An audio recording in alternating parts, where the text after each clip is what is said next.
இன்றே டவுன்லோட் செய்து உங்கள் ஃபேவரட் ஷோக்களை என்ஜாய் பண்ணுங்க. இந்த கபிலன் வர வர ரொம்ப ஓவரா பண்ணிட்டு இருக்கான். என் பொறுமைக்கு ஒரு லிமிட் இருக்கு. என்னைக்கு என்கிட்ட வசமா வாங்கி கட்டிக்க போறான்னு தெரியல. அக்கா தத்தெடுக்க போறேன்னு சொன்னது அவங்களோட முடிவு. அதுக்கு நான் என்ன செய்வேன்? இன்னுமா நான் தான் அக்கா கிட்ட போய் என்ன தத்தெடுங்கன்னு சொன்ன மாதிரி என்கிட்ட சண்டை போட்டுட்டு இருக்கா. அப்படியே நானே போய் கேட்டாலும் அக்கா உடனே செய்யக்கூடியவங்களா? அவங்களுக்கா மனசுல தோணி இருக்கு, அதனால செய்யறாங்க. இதுல இவனுக்கு என்ன வந்துச்சு? விடுங்க சிவா, கபிலனோட இடத்துல யாரா இருந்தாலும் அப்படிதான் நடந்துப்பாங்க. இத்தனை வருஷமா அவன் மட்டும்தான் இந்த குடும்பத்தோட வாரிசுன்னு நினைச்சிட்டு இருக்கான். இப்போ திடீர்னு அண்ணி உங்களை தன்னோட தம்பியா தத்தெடுக்கிறேன்னு சொன்னதும் அவங்களால அதை ஏத்துக்க முடியல. நாம கபிலனையும் முழுசா தப்பு சொல்ல முடியாது. அப்போ என் மேலதான் தப்புன்னு சொல்றியா, இல்ல அக்கா மேல தப்புன்னு சொல்றியா? நான் யாரு மேலயும் தப்பு சொல்லல. சூழ்நிலை தான் இது எல்லாத்துக்கும் காரணம்.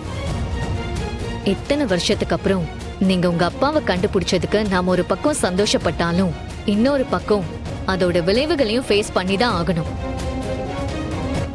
எல்லாமே நல்லதுக்கு தான் எடுத்துக்க வேண்டியதுதான். நீங்க விடுங்க, கபிலன் காலப்போக்குல சரியாயிடுவான். யாரு அந்த கபிலனா?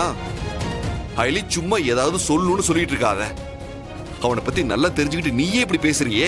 சரி, நான் தான் இந்த பிரச்சனைய விடுங்கன்னு சொன்னேன்ல. நாம எதுக்கு இப்போ கபிலனை பத்தி பேசணும்? அண்ணி எவ்வளவு பெரிய விஷயம் செஞ்சிருக்காங்க, அத நினைச்சு சந்தோஷப்படலாமே.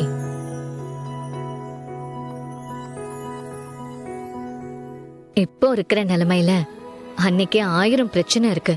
ஆனா அதெல்லாம் தாண்டி உங்களை பத்தி யோசிச்சிருக்காங்களே, இது எவ்வளவு பெரிய விஷயம். ஆமா அயலி, அக்காவுக்கு நம்ம மேல அன்பும் மரியாதையும் நிறைய இருக்குன்னு தெரியும். ஆனா அதை அடுத்த கடத்துக்கு எடுத்துட்டு போவாங்கன்னு நான் சத்தியமா நினைச்சு கூட பார்க்கல. இப்ப சொல்றேன் அயலி, இனிமேல் எனக்கு எல்லாமே அக்காதான். அவங்க நல்லா இருக்கணுங்கிறதுக்காக என்னெல்லாம் செய்யணுமோ அது அத்தனையும் நான் செய்வேன். திக்கு தெரியாம போயிட்டு இருந்த என் வாழ்க்கைக்கு அக்கா ஒரு அர்த்தத்தை கொடுத்துருக்காங்க. இனிமே என்னோட ஒரே ஒரு லட்சியம் அக்காவோட வாழ்க்கைய சந்தோஷமா அமைச்சு கொடுக்கறது மட்டும்தான். அதுவும் கண்டிப்பா நடக்கதான் போகுது. சந்தோஷமா?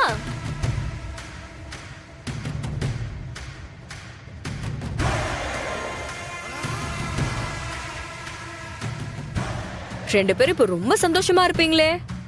அதான் நீங்க நினைச்சதெல்லாம் நடக்க போகுதுல. ரித்திகா, இப்போ உனக்கு என்ன பிரச்சனை? எனக்கு எப்பவுமே நீதான் பிரச்சனை. இப்போ நீங்க ரெண்டு பேரும் தான் எனக்கு பெரிய பிரச்சனை.